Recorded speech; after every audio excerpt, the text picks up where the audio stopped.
Welcome to my YouTube automotive channel. Today I have 2013 Chrysler 200 and I will show you which fuses to check if your radio unit is not working, it's not powering up, or if there is no sound coming from the speakers.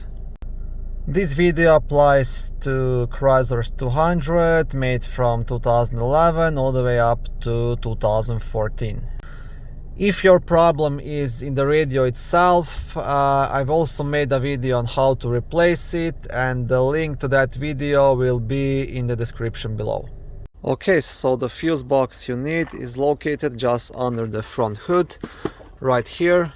To open it up, there are two clips on this side, so what you want to do, push onto both of these clips and pull it straight up. And on the back side of the cover you will have a nice small fuse diagram. Okay, so the main radio fuse you want to check in case your radio is not powering up is this one right here. It's a fuse number 20 and it's a 15 amp fuse. And the other one you might want to check if your radio powers up and there is no sound coming from the speakers.